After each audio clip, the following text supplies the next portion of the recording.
ఇప్పుడు 198 కంపెనీలు రావడానికి సిద్ధంగా ఉన్నారని పెడితే అది ప్రొడ్యూస్ చేయమన్నారు డిసెంబర్ 11వ తారీఖు. ఈ లోపుని బీజేపీ గవర్నమెంట్ పవన్ కళ్యాణ్ చంద్రబాబు నాయుడు ప్రత్యేక హోదా ఇస్తారా ఇవ్వరా, చంద్రబాబు నాయుడు గారికి ప్రత్యేక హోదా కావాలా వద్దా, దీని మీద హైలైట్స్ అడిగారు. అప్పుడు వరకు ప్రత్యేక హోదా కావాలని జగన్మోహన్ రెడ్డి ఫైట్ చేశాడు. ఎంపీలు గెలిచిన తర్వాత నోరు మూసుకొని ఆయన ఉన్నాడు.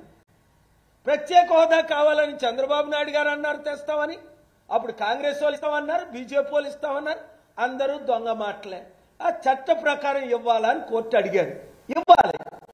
పార్లమెంట్ లో బిల్లు పెట్టారా లేదా, పార్లమెంట్ లో ప్రామిస్ చేశారా లేదా? Your honour, there is a verbal contract, there is a written contract. Here it is not a political comments made outside the parliament. In the parliament itself, then Congress government and BJP government, one promised 5 years, one promised 10 years. And why they are backing off? Because they are breaking the constitution. నిన్న constitution day అయ్యింది, constitution మనం ఎందుకు నెరవేర్చట్లేదు? Elections ఎలాగ నడపాలి అనేది అంబేద్కర్ గారు constitution లో ఉంది. 10th షెడ్యూల్ ఏంటి? కాన్స్టిట్యూషన్. ఆర్టికల్ 14, 19, 21 ఏంటి? కాన్స్టిట్యూషన్. ఆర్టికల్ 25, 26 రిలీజియస్ తిరుపతి దేవస్థానం, తిరుపతి పూజారులు ఎందుకు నడుపుకోకూడదు? చర్చిలు పాస్టర్లు నడిపినట్టు, ములానాలు మార్చికలు నడిపినట్లు, ఇవన్నీ కాన్స్టిట్యూషన్ లో ఉన్నాయి. మనం పాటిస్తున్నామా అంటే క్వశ్చన్ మార్క్. నేనేమంటాను? పాటించట్లేదు. నా దగ్గర రుజువులు ఉన్నాయి. అయితే ఆనరబుల్ హైకోర్టు ఆఫ్ ఆంధ్రప్రదేశ్ ఈరోజు నెంబర్ 1 నా ఎలక్షన్ పిటిషన్ లో 11 గంటలకి టైం ఇచ్చారు.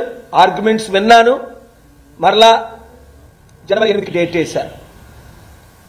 ఎందుకంటే నేను మళ్ళీ డిసెంబర్ 23 నుంచి జనవరి 3 వరకు విదేశాల్లో ఉంటాను కనుక అప్పుడు వరకు ఇక్కడే ఉంటున్నాను. ఎక్కడ ఇప్పుడు అమెరికా వెళ్ళాను, 1 వీక్లో వచ్చేసాను. రాత్రి పగలు తెలుగు రాష్ట్రాలు దేశంలోనే ఉంటున్నాను. రైతుల కొరకు ఫైట్ చేశాం, గెలిచాం.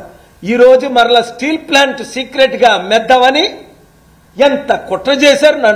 నేను పార్టీ ఇన్ పర్సన్ చెప్పకుండా నేను కోర్టు 2లో ఉన్నాను. కోర్టు 1లో సీజే ముందు ఆర్గ్యుమెంట్స్ జరిగాయి.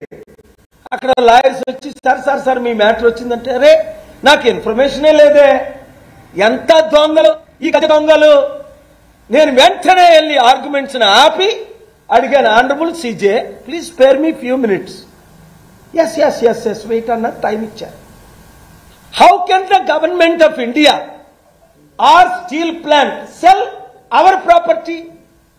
Operation success, patient dead your honour, all arguments వింటున్నారు. ఎవరు? గవర్నమెంట్ అమ్ముతానన్నది, స్టీల్ ప్లాంట్ అమ్ముతానన్నది. అమ్మడానికి వాడేవాడు, కొనడానికి వీడేవాడు? రాష్ట్ర గవర్నమెంట్ చంద్రబాబు నాయుడు గారు ఎందుకు ఆపట్లేదు స్టీల్ ప్లాంట్ ని అమ్మకుండా? ఏమి డీల్ అయింది వీళ్ళతోని, కొనుక్కున్నోళ్ళతోని అమ్మినోళ్ళతోని? ఎన్ని వందలు, ఇది 8 లక్షల కోట్ల ఆస్తి కదా.